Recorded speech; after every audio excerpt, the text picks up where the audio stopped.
Okay, so having seen how we've set up a service, the next thing we want to show you is how our patient will journey through the e-referral service, starting with the consultation in the GP surgery.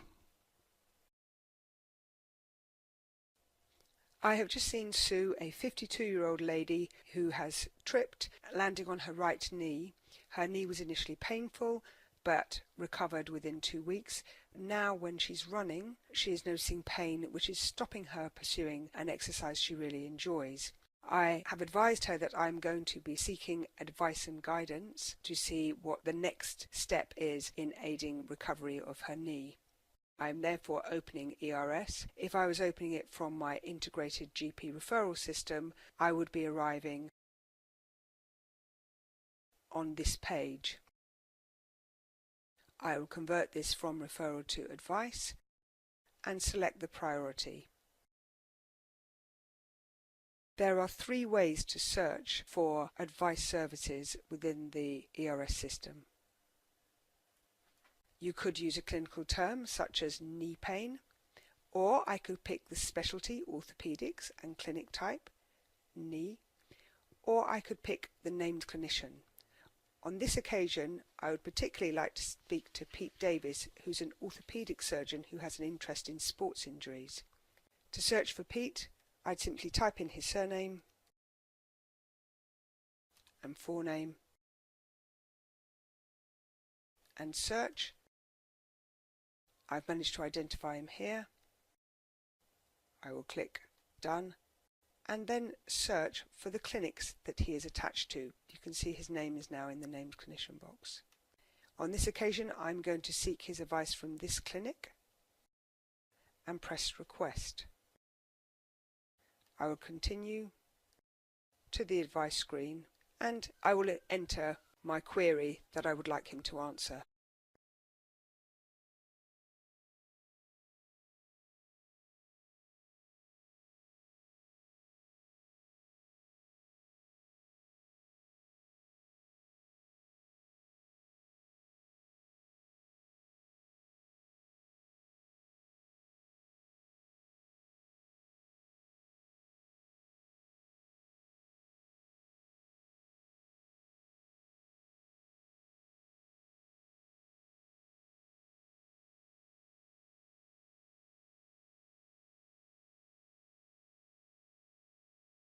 I've also got an MRI scan that I've performed, so I'll add that as an attachment from a secure location. Checking that I've included everything I need to include, I will send the request.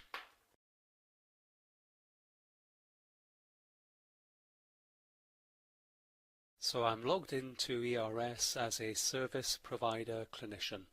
I'm going to select my advice and guidance request worklist. I click the load button and here's the request from my colleague Michelle. So I open that up and I can see the clinical information that she's given on this patient. I read it through. This lady is a sports person.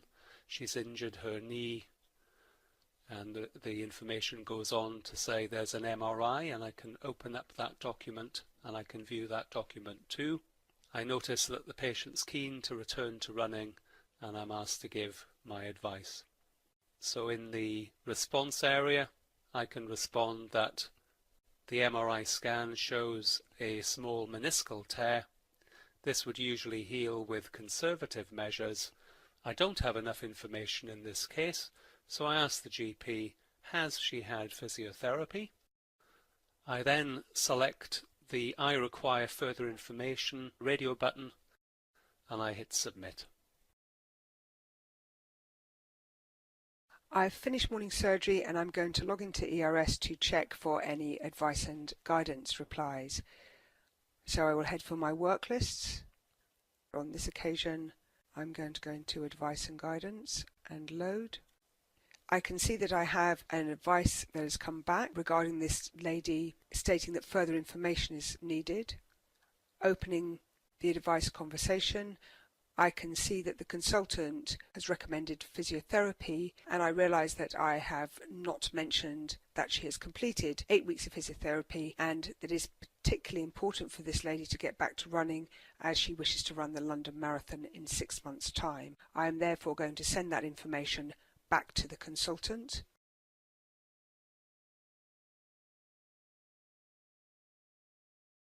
And I've pressed Send Request, and I can see the tick that verifies that this information has gone back to the consultant.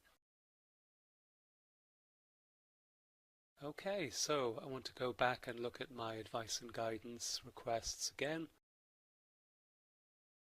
So I'll load that screen, and here it is, provide a response required from Dr. Durham, and you can see how the conversation is building up. So I pick up the latest bit of information from Dr. Durham. It answers my earlier question that the patient has already had physiotherapy. So as a consultant orthopedic surgeon, I know that all conservative measures have been exhausted, and my advice back to the GP this time is to say that the patient now needs to be referred. So I select the Return to Referrer with Advice radio button, and I return that.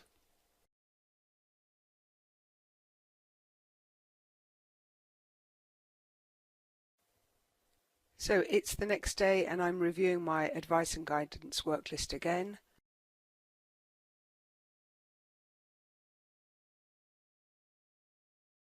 Pressing load, and I can see that I've had a reply that now referrer needs to review response.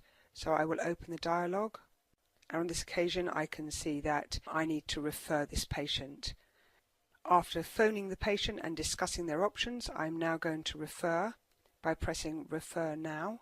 This takes me back to the referral screen. It will retain any information I put into the advice and guidance request. So if I want to refer to Peter Davis, I can do, or I could clear that and now refer using orthopedics,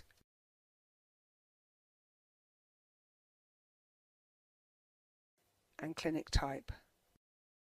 She also has said she wants to be seen as quickly as possible, and distance is not a problem, so I'm going to change the distance to 20 miles. And I'm going to reduce the indicative wait time down to 28 days, and then I'm going to do my search. On this screen I have all the local suitable services within 20 miles as I'd requested. The indicative appointment time is how long Sue could expect to wait to be seen. There is also the indicative treatment wait time. This is the number of weeks when most people are treated at specialty level. I've also can see whether she can book the appointments directly or whether she will have to phone the hospital. With all that in mind, I'm going to tick suitable services for her. I will continue with the selected services.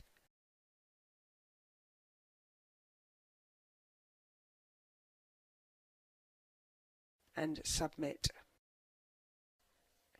To complete this referral, I need to add the clinical referral information. My secretary can do this. I can do this through the GP system, or I can do it through the ERS system. On this occasion, I'm going to do it through ERS by simply clicking Add Referral Letter, which I can add from a secure location.